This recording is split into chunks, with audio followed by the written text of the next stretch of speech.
Hello everyone, welcome to মা অন্নপূর্ণার হেসেল। আজ আমি মূলো দিয়ে একটা রেসিপি তৈরি করে দেখাবো। সেটি হলো চিংড়ি মাছ দিয়ে মূলোর ঘন্ট।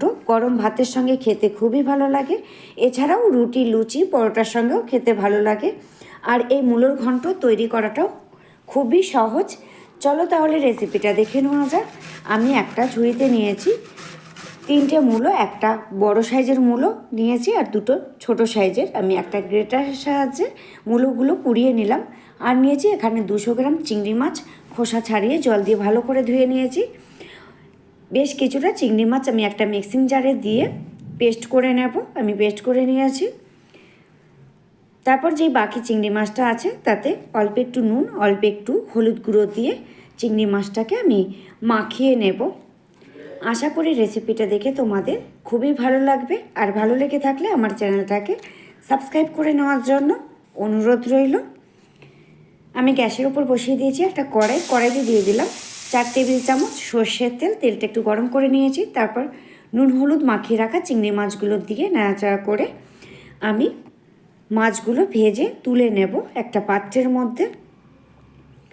এই ভিডিওটা যদি কেউ ফেসবুক থেকে দেখে থাকো অবশ্যই লাইক, কমেন্ট, শেয়ার করে দিও। ওই তেলের মধ্যেই আমি দিয়ে দিলাম যে চিংড়ি মাছটা আমি মিক্সিং জারে পেস্ট করে নিয়েছি। এবার একটু হালকাতে নাড়াচাড়া করে ভেজে নেব। তারপর কড়াইয়ের মাঝখানটা একটু খুন্তি দিয়ে ফাঁকা করে নেব।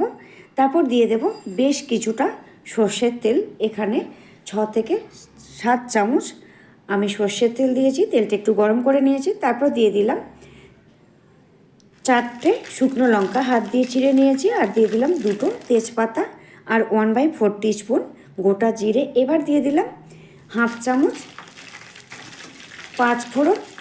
একটু নাড়াচাড়া করে নিতে হবে মশলাগুলো। তারপর দিয়ে দেবো এখানে 6 থেকে 8টা চেরা কাঁচা লঙ্কা। তারপর যেই আমি মূলোগুলো গ্রেট করে রেখেছিলাম মূলোগুলো আমি দিয়ে দিলাম। এবার হালকা হাতে নাড়াচাড়া করে মিশিয়ে নিতে হবে সব মশলার সঙ্গে মূলোগুলো। আমার চ্যানেলে যদি কেউ নতুন বন্ধু হয়ে থাকো তাদেরকে আমি অনুরোধ করছি এই ভিডিওটা দেখার পর ভালো লেগে থাকলে আমার চ্যানেলটাকে সাবস্ক্রাইব করে নেওয়ার জন্য। এবার আমি এখানে দিয়ে দেব স্বাদ অনুযায়ী নুন আর দিয়ে দেব হাফ চামচ হলুদ গুঁড়ো। নুনটা তোমরা স্বাদ অনুযায়ী দিতে পারো। তারপর দিয়ে দেবো এখানে 1 চামচ স্বাদের জন্য চিনি। চিনিটা দিলে মূলোর ঘন্টটা খেতে আরও বেশি টেস্টি হয়।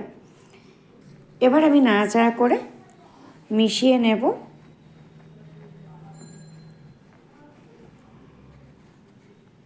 তারপর যে চিংড়ি মাছগুলো আমি ভেজে তুলে রেখেছিলাম চিংড়ি মাছগুলো আমি দিয়ে দিলাম। আবারও হালকা হাতে নাড়াচাড়া করে নেব।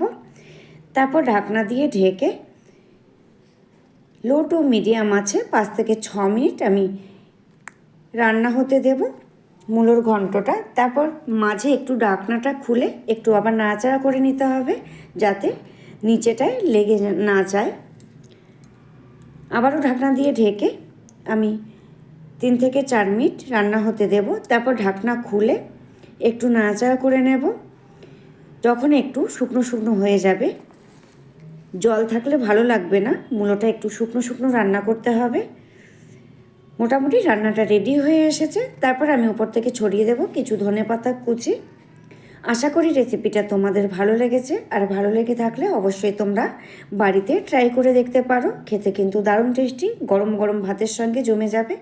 আজ এই পর্যন্তই। আবারও দেখা হবে নেক্সট এপিসোডে নতুন রেসিপি নিয়ে। টাটা।